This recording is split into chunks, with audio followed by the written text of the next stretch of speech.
Welcome to Sri Lalitha YouTube channel. ఈరోజు recipe వచ్చేసి బెండకాయ టమాటా కర్రీ అండి. వెల్లిపాయలు వేస్తున్నానండి. ఆల్రెడీ పోపుకి రెడీ చేశాను. ప్యాన్ పెట్టి ఆయిల్ వేసాను. వెల్లిపాయ వేస్తున్నాను.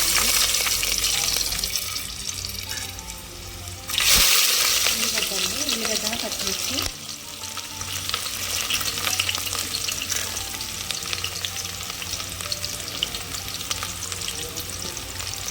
పసుపు యాడ్ చేస్తున్నానండి.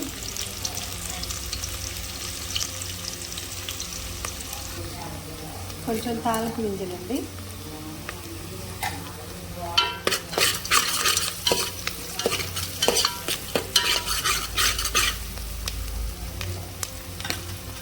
బెండకాయ ముక్కలు వేసుకున్నామండి.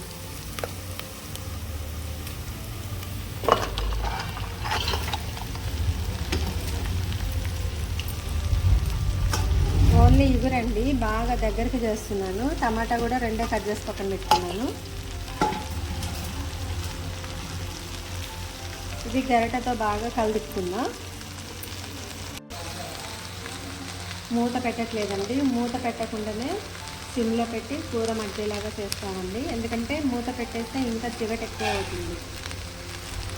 మనం టమాటా కూడా యాడ్ చేసిన తర్వాత జిగట పోవడం కోసం కొంచెం అంతా 2 చుక్కల మజ్జిగని పెరుగుగానే యాడ్ చేద్దామండి. ఇప్పుడు సిమ్లో పెట్టి ఇలానే మగ్గనిద్దాం కూర. ఈ బెండకాయ కూరలో పల్లీలు వేసేసి ఎక్కువగా ఫ్రై చేసుకోవచ్చండి. అలాగే శనగపిండి వేసేసి మనం డీప్ ఫ్రై చేసుకోవచ్చండి. కాకపోతే డైరెక్ట్గా వేయకుండా శనగపిండి బెండకాయతోటి మనం పకోడీ కూడా తయారు చేసుకోవచ్చండి. కాకపోతే ఇప్పుడు ప్రస్తుతానికి నేను మామూలుగా బెండకాయ టమాటా కర్రీ చేస్తున్నాను. ఇప్పుడు ఒక 4 టమాటాలండి. టమాటాలు యాడ్ చేసుకుందాం.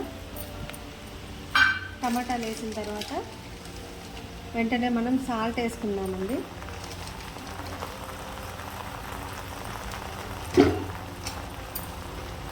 అలాగే కారం కూడా యాడ్ చేసుకొని మూత పెట్టుకుందామండి.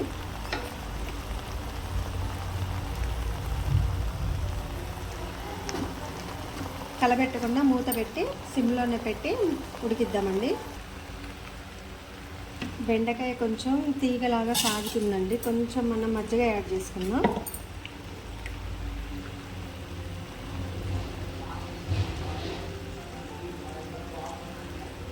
కొంచెం మజ్జిగ యాడ్ చేసుకుందామండి. ఇప్పుడు తీగలు సాగకుండా ఉంటుంది కర్రీ. ఉప్పు కారం సరిపోయిందండి. కాకపోతే కొంచెం ఒక 2 నిమిషాలు ఉంచితే కూర మగ్గుతుంది. మీరు కూడా ఇలా బెండకాయ కర్రీ చేసినప్పుడు తీగలు పాకుతున్న టైంలో ఇట్లా కొంచెం మజ్జిగ అప్లై చేయండి.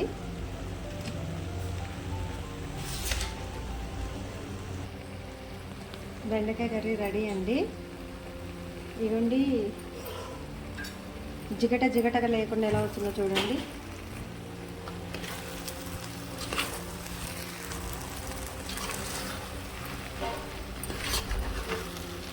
చూసారండి, జిగట తక్కువ, చాలా వరకు తక్కువ అన్నమాట.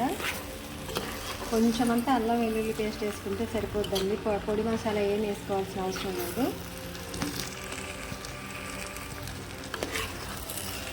చూసారా, కొంచెమేనండి. కొంచెం మజ్జిగ చుక్క యాడ్ చేసుకుంటే మరీ జిగట కాదు. బెండకాయ టమాటా కర్రీ రెడీ అండి. ఇప్పుడు మనం ఈ కర్రీ మొత్తం కూడా వేరే బౌల్లోకి ట్రాన్స్ఫర్ చేసుకుందాం. టేస్టీ బెండకాయ కర్రీ రెడీ అండి. Thanks for watching. Please do like, share and subscribe my YouTube channel.